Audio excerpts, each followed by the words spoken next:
vérité au cœur de l'information.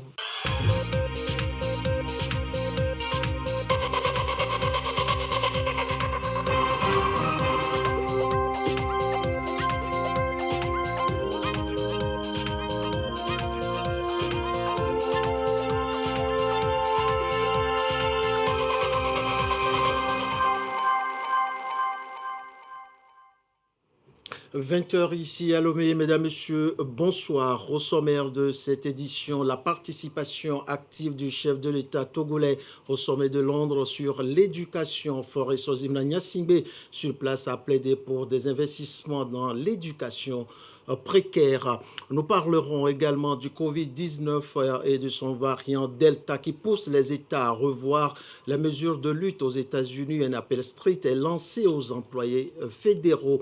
Je vous amènerai en fin d'édition à la découverte du livre du mois intitulé « Regard sur le Togo » de maître Joseph Korkou Kofigo, un recueil de poèmes qui peint le Togo. Voilà pour le sommaire. Bienvenue dans ce journal. Le président de la République, Faure Sozimna Gnassingbé, a activement pris part aux travaux du sommet mondial sur l'éducation à Londres, au Royaume-Uni. Dans un panel des chefs d'État, le président de la République a appelé à plus d'investissement dans l'éducation précaire. Plus de précisions dans ce compte-rendu de Joseph Améga. Sommet mondial sur l'éducation 2021 à Londres. La rencontre a mobilisé des chefs d'État et de gouvernement et des partenaires de Global Partnership for Education autour d'un seul objectif, s'unir pour soutenir une éducation de qualité pour tous les enfants, notamment au préscolaire. Le président de la République, Faure Sozimna Gnassingbé, a fait une remarquable intervention dans un panel des chefs d'État, aux côtés notamment des homologues nigérians, ghanéens, kenyans et malawites. Le chef de l'État s'est félicité de la tenue de ce sommet de haut niveau eu égard à l'importance de la question de l'éducation préscolaire qui connaît moins d'investissement. La question de l'éducation préscolaire est importante parce qu'aujourd'hui, c'est le parent pauvre du système éducatif. Je crois que c'est là où nous investissons le moins. Au Togo, bien que nous ayons un budget d'éducation qui correspond à peu près à 25% de notre budget national, la part qui va à l'éducation préscolaire est encore faible. Puis nous savons tous que depuis le début de la pandémie, le secteur qui a été le plus affecté dans le secteur de l'éducation, c'est celui de l'éducation à l'enfance, avec un grand nombre d'enfants qui n'ont pas pu se rendre à l'école pendant longtemps. On sait tous que les enfants issus des familles aisées réussissent mieux leurs études que ceux qui viennent des régions pauvres ou bien de parents pauvres. Ce que l'on sait moins, c'est que cette inégalité apparaît dès avant l'école primaire. C'est dans l'éducation préscolaire que ces inégalités se creusent. Et l'écart de connaissances et l'écart de capacité que nous notons à ce niveau devient long, puisqu'il persiste tout au long du parcours scolaire des enfants, mais également parfois tout au long de la vie. Parce que c'est très coûteux de combler ces inégalités-là. Face à ce tableau peu reluisant, le chef de l'État a fait des recommandations en vue d'assurer plus d'égalité et d'équité en faveur de tous les enfants, sans distinction de rang social de leurs parents. Alors face à cela, qu'est-ce qu'il faut faire ? Il faut, je crois, promouvoir ce qu'on appelle l'éducation inclusive, c'est-à-dire offrir aux familles dans les régions les plus défavorisées, aux familles les plus pauvres, la chance également de profiter de cette éducation à l'enfance. Ce faisant, nous réglons en même temps le problème de l'éducation des filles, puisque à part cela, à part les inégalités de famille, il y a aussi les inégalités de sexe, où les filles, malheureusement, sont désavantagées par rapport aux hommes. Et plus tard, c'est ce qui va également accroître les chances des femmes à accéder au marché du travail. Tout à l'heure, le président Kenyatta expliquait qu'ils veulent 100% de transition du primaire au secondaire. Sans un investissement lucide, massif et audacieux dans l'éducation préscolaire, cet objectif ne pourra pas être atteint pour tous les enfants. Donc nous devons faire beaucoup plus, nous devons faire beaucoup mieux pour l'éducation préscolaire, parce que tout se décide là. Et il y a quelque chose de désespérant à se dire que les 3 premières années de votre vie, si vous n'avez pas les fondements qu'il faut, s'il n'y a pas les investissements qu'il faut, ça va déterminer le reste de votre vie. Et de notre côté, nous disons que aujourd'hui, si nous faisons plus pour l'éducation à l'enfance ou l'éducation préscolaire, nous réduisons le taux d'échec, nous réduisons le taux de redoublement et naturellement, nous réduisons le taux d'abandon.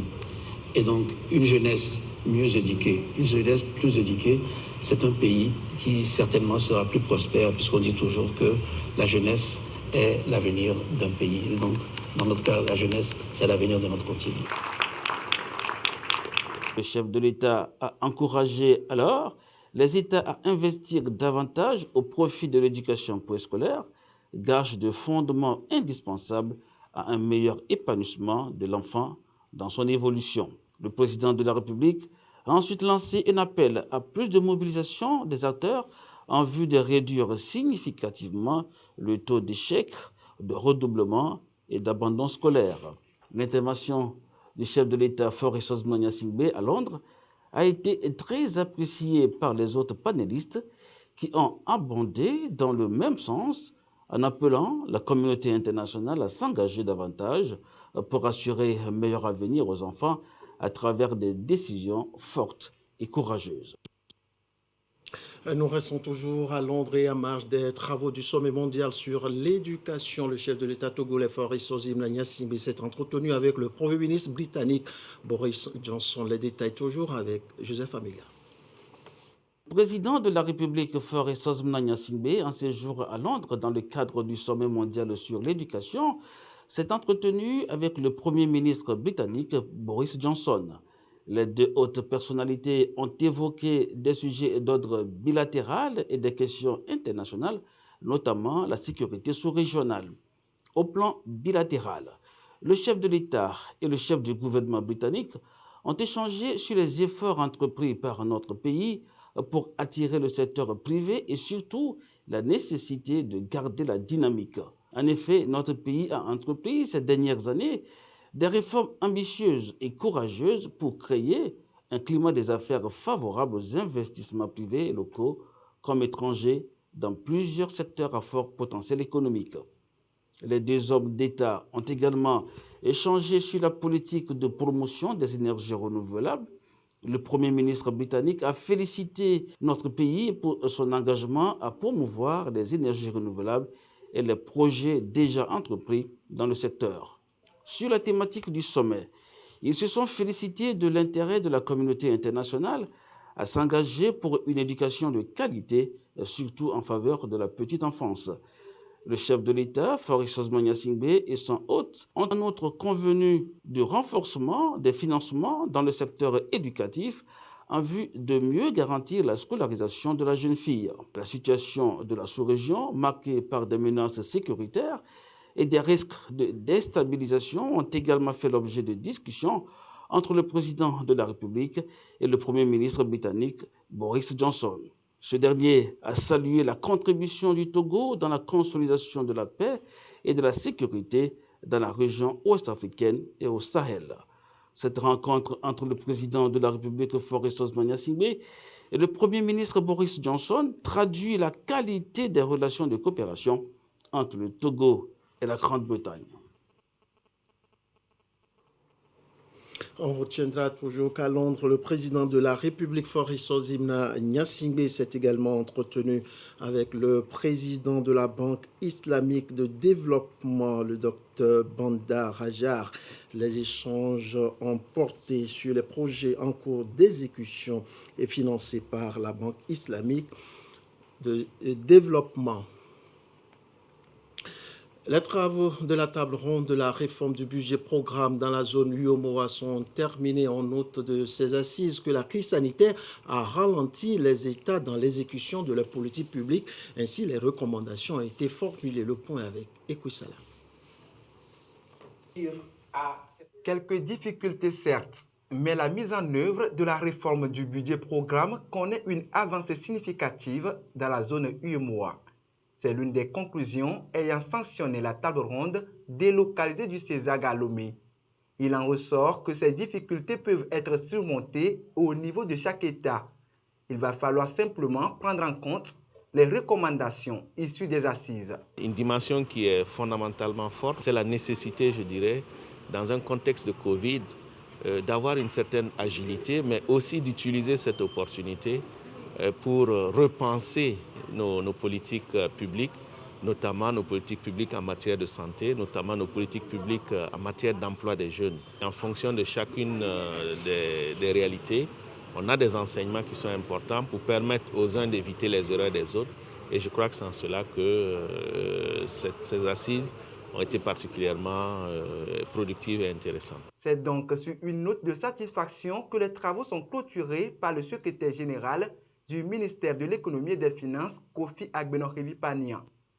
Occasion pour sceller le partenariat entre le Centre africain d'études supérieures en gestion CESAG et le Centre autonome d'études et de renforcement des capacités pour le développement au Togo, CADERT.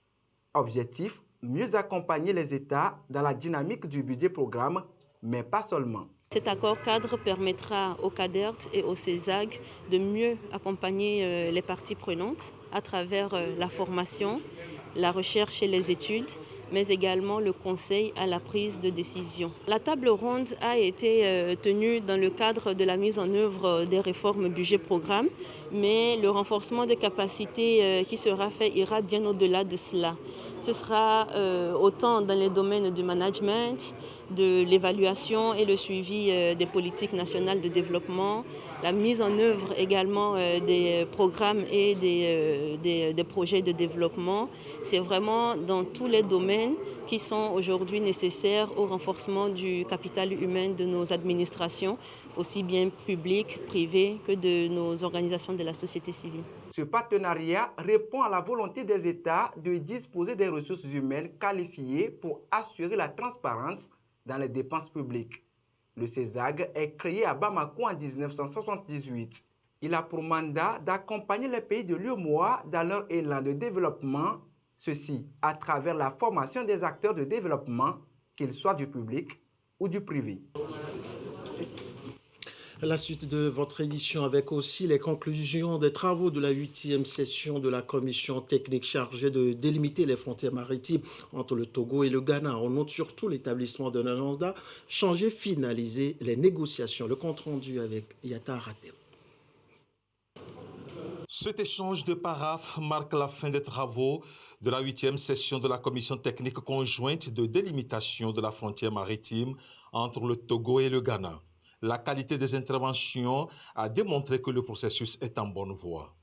Présentation par le Togo de sa ligne de délimitation maritime, il a été convenu que les sous-comités techniques des deux parties échangent les coordonnées géographiques, cartes, méthodologies relatives aux lignes proposées par le Ghana et par le Togo pour une analyse plus approfondie par chacune des parties. Désignation du sous-comité technique conjoint par la plénière, avec un cahier de charges à signer. Il est également convenu qu'au cours du mois de septembre courant 2021, 2 rencontres auront lieu à Accra, celle de la 9e réunion de la commission technique conjointe du 7 au 9 septembre et la réunion ministérielle inscrite dans l'agenda global des négociations du 28 au 30 septembre. Nous sommes très heureux de la rencontre à Lomé. Nos 2 chefs d'État seront les plus heureux à la fin, au 26 novembre, avant de signer. Et ce sera un moment historique pour le monde entier que le Togo et le Ghana ont décidé de manière conjointe de délimiter leurs frontières maritimes.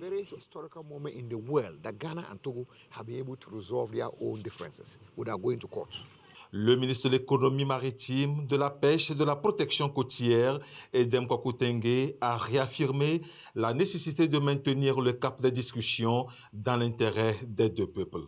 La délimitation et la démarcation des frontières devraient contribuer à la paix, à la sécurité et au progrès économique et social.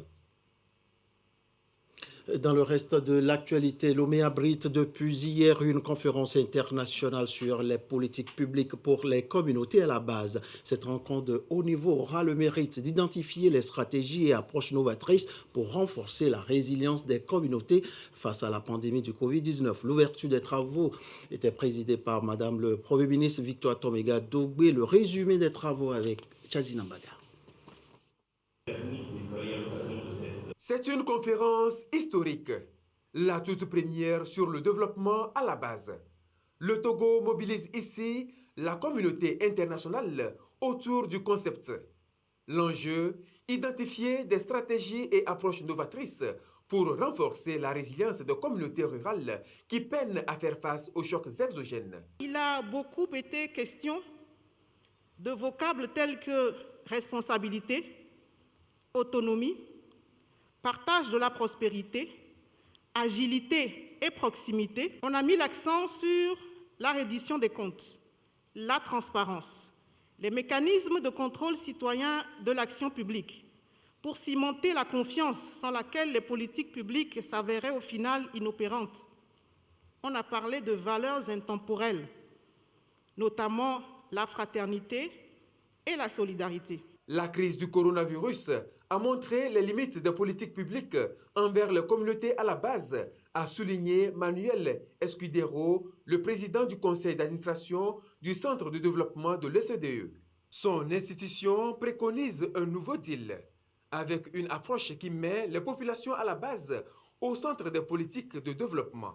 Ces assises de Lomé sont une occasion extraordinaire pour proposer des solutions inédites. Le centre de développement de l'OCDE s'est une de ces tables, exactement parce qu'on a des pays de différents continents et de différents niveaux de développement. Et là, on l'a prouvé aujourd'hui. Écoutez aux questionnements que les Latino-Américains se font, ou l'Indonésie se fait, ou les pays de la région ici aux alentours, est très utile. Mais pour eux, c'est aussi très utile d'apprendre de l'expérience du Togo. C'est seulement à travers ce monitorage de différentes expériences qu'on peut faire mieux. Faire mieux et vite. Le Togo, qui s'est approprié depuis 2008 du concept novateur de développement à la base, veut consolider ses acquis. Le gouvernement mise désormais sur le secteur privé. De quoi s'agit-il concrètement quand nous parlons de développement à la base?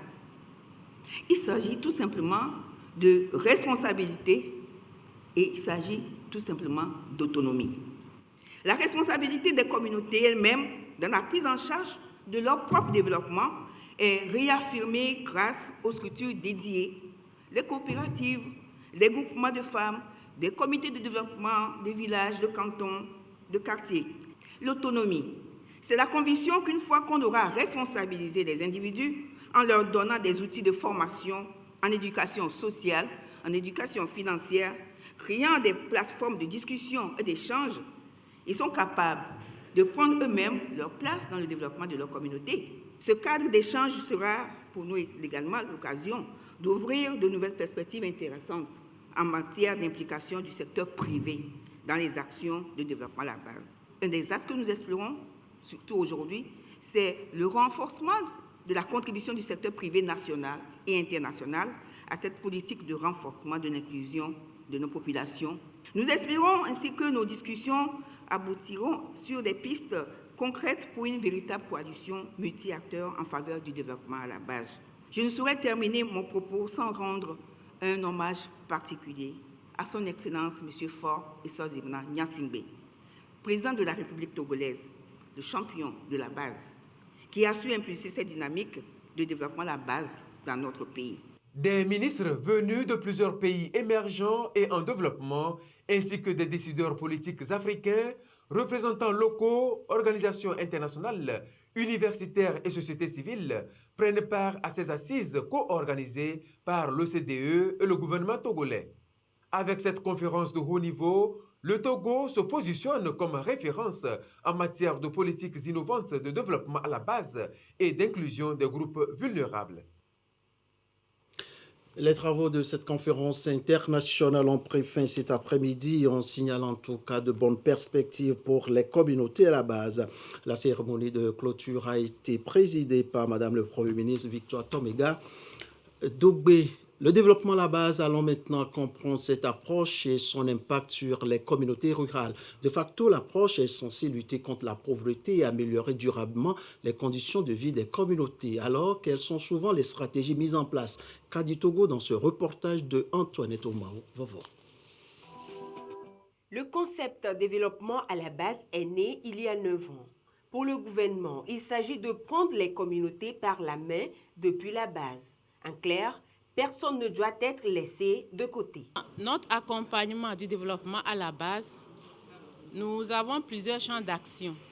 Mais pour ce qui concerne l'inclusion de la personne handicapée, nous avons travaillé à accompagner les communautés dans l'élaboration et la mise en œuvre de plans de développement inclusif. Lorsque nous sommes sollicités pour trouver au niveau de nos populations ceux qui n'ont pas les moyens pour pouvoir se protéger dans le cadre de cette pandémie. Parce que la NADEB avait organisé au niveau de nos communautés des actions pour soutenir justement les personnes en situation de vulnérabilité, pour leur apporter les éléments nécessaires pour leur protection contre la COVID-19. Marché, centre de santé, promotion, activités génératrices de revenus. Des projets concrets accompagnent les communautés, surtout les couches les plus vulnérables. On le voit, les bases sont posées. Aux élus locaux de prendre le relais. Ce qui fait la pertinence de cette stratégie, c'est qu'elle s'est reposée sur un certain nombre de valeurs, la fraternité, la solidarité notamment, et qu'elle a emprunté les mécanismes qui résultent des meilleures pratiques et qui maintenant est appelée à être articulée harmonieusement avec les interventions des collectivités locales, notamment les communes que nous sommes sur le terrain, ensemble avec les maillons essentiels pour poursuivre ce travail, le renforcer et en démultiplier les effets. Les populations ont des besoins. Le gouvernement, ensemble avec elles, trouve des solutions et fait reculer progressivement l'extrême pauvreté. Aux populations de maintenir la barque à flot. Et ce communiqué à présent du ministère de la Sécurité et de la Protection civile avant de poursuivre cette édition. Ce jeudi 30 juillet 2021, en exécution de la réquisition numéro 4227-PR-2021 de Monsieur le procureur de la République près le tribunal de première instance de première classe de Lomé en date du 29 juillet 2021. Les forces de défense et de sécurité ont procédé à des opérations de contrôle de zone dans les secteurs de Bomamé et d'Apédokoué dans la préfecture du Golfe. Ces opérations de prévention de lutte contre la criminalité sous toutes ses formes s'inscrivent dans le cadre de l'amélioration du climat de sécurité et de protection des populations et de leurs biens sur notre territoire face à la montée des nouvelles menaces sécuritaires. Elles ont consisté en des actions de bouclage, de contrôle d'identité et de visite domiciliaire et se sont déroulées sans incident et dans le respect scrupuleux des tests en vigueur. Dans les secteurs visités, les opérations ont permis d'interpeller 67 personnes et de saisir 95 motos, une bicyclette, des appareils électroniques, des effets militaires et divers autres objets. Les personnes interpellées et les objets saisis sont confiés à la gendarmerie nationale pour les besoins de l'enquête. Le ministre de la Sécurité et de la Protection civile remercie les populations de la préfecture du Golfe pour leur compréhension et leur collaboration. Il invite l'ensemble des personnes à rester vigilantes et à collaborer en cas de besoin aux côtés des forces de défense et de sécurité en ces actions de prévention et de lutte contre la criminalité afin de préserver et de consolider la paix et la sécurité dans notre pays. Communiqué est signé par le ministre de la Sécurité et de la Protection civile, général de brigade Damhan Yarka. Un mot de santé dans cette édition avec cette révision des curricula de formation du personnel de santé dans l'espace CEDEAO. Le conseil régional réuni en session à Lomé a défini de nouvelles orientations pour les instituts de formation. Compte rendu, Ramdan Bassila. La qualité dans les prestations des services de la santé repose beaucoup sur la qualité de la formation. L'Organisation ouest-africaine de la santé est engagée pour assurer la conformité aux normes dans l'espace CEDEAO. Cette réunion de Lomé va asseoir une stratégie de développement des ressources humaines compétentes et d'écoles qualifiées mieux que ce qui se fait aujourd'hui. Au plan régional, la situation des ressources humaines en santé est pratiquement la même. Elle se traduit entre autres par l'insuffisance de personnel de santé qualifié, la disparité dans la régulation des professions de la santé, le manque de reconnaissance réciproque des diplômes, limitant ainsi le processus de l'intégration régionale. Permettez-moi encore une fois de témoigner au nom du ministre en charge de la Santé et de ses collègues de l'espace CEDEAO toute notre reconnaissance à l'endroit de l'Organisation ouest-africaine de la santé pour son ferme engagement aux côtés des populations et pour son souci permanent d'apporter des réponses appropriées à travers la mise en place des projets et programmes dans les différents pays de l'espace CEDEAO. Ce, dans le seul but d'améliorer l'état de santé des populations de la sous-région. Le CAMES, Conseil africain et malgache pour l'enseignement supérieur, met à disposition son expertise. Œuvrer pour l'harmonisation des curricula, l'habilitation des centres de formation sur des critères consensuels. Déjà, de nouveaux référentiels d'évaluation sont élaborés pour les offres de formation d'évaluation des écoles doctorales. Je vous présente à présent la situation de la pandémie au nouveau coronavirus au Togo à ce jour du vendredi 30 juillet 2021. La situation se présente comme suit. Le nombre de cas confirmés est de 15 624, 102 nouveaux cas depuis hier. Le nombre de personnes guéries est de 14 385, 47 nouveaux guéris depuis hier. Le nombre de cas actifs est de 1087. Le nombre de décès est de 152. De nouveaux décès depuis hier chez des personnes non vaccinées et porteuses de comorbidité. Situation rendue publique ce jour par le ministre de la Santé, de l'Hygiène publique et de l'Accès universel aux soins, professeur Moustapha Meji Yawa.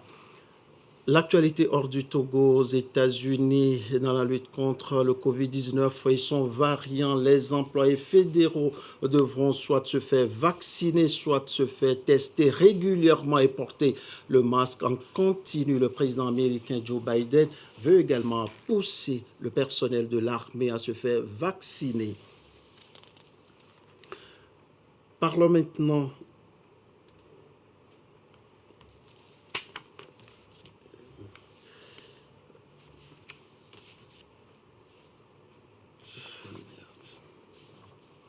le dernier sujet. Pendant qu'on se perd, on va se retrouver avec le dernier sujet. De personnes sont potentiellement concernées. Fortunes et joies connexes que l'on va chercher ailleurs, au point de se muer en migrants clandestins. Ça se trouve à Lomé. Des extraits qui posent le regard sur le Togo. Même la lagune veut changer de toilette pour quitter ces odeurs indignes de la fête. Maître Joseph Kwaku Kofigo, l'auteur, dans un hymne de sagesse, fait côtoyer la beauté de la vie, la fortune et la joie pour muer le Togo en Eldorado, mieux l'or de l'humanité.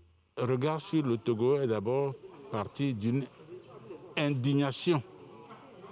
Et c'est une indignation profonde de voir que de jeunes Africains parcourent monts et vallées, parcourent des déserts, des savanes, pour aller terminer leur course dans la Méditerranée, dans la mer, sous prétexte qu'ils veulent aller en Europe pour chercher le bonheur. La musicalité des vers renvoie à des sensations, des idées, des états d'âme.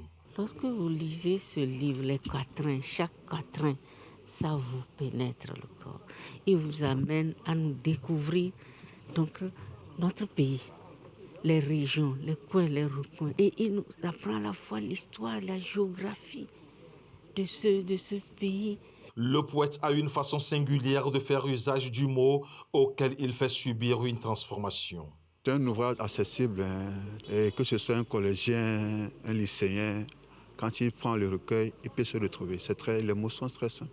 Joseph Koko-Kofigo est à fond dans la poésie et revisiter ses œuvres est une opportunité pour y trouver un sens nouveau, renouveler son regard sur le monde et sur la langue. Et vous venez de suivre le livre du mois présenté par Maître Joseph Koko-Kofigo, ancien Premier ministre togolais, qui présente son recueil de poèmes intitulé « Regard sur le Togo ». Le sujet a été présenté par Yata Aratem. Ce communiqué avant de refermer cette édition, il est porté à la connaissance des usagers de la route nationale Lomé-Vaughan R34 que les travaux de réhabilitation et de bitumage de la dite route ainsi que la construction du nouveau poste de péage Siakbomé au PK18 sont entièrement achevés. La mise en exploitation de ce poste de péage sur la R34 pour les opérations de perception des droits d'usage de la route en vue du renforcement de la capacité de financement de l'entretien du réseau routier national débutera le lundi 2 août 2021. Le gouvernement compte sur la compréhension et le suivisme des usagers de la route nationale numéro 34 pour le respect des dispositions qui seront prises pour la réussite des opérations et la fluidité du trafic au franchissement de ce poste de péage. Communiqué signé par la ministre Zoueratou Kassa Traoré. Ainsi se referme cette édition. Toutes nos excuses pour les imperfections. Merci à vous qui l'avez suivi. Merci à la réalisation. À 22h30, Abidé Nyassimbe vous donne rendez-vous pour l'édition de nuit. On se dit à très vite pour toujours vous servir avec le même plaisir et la même envie.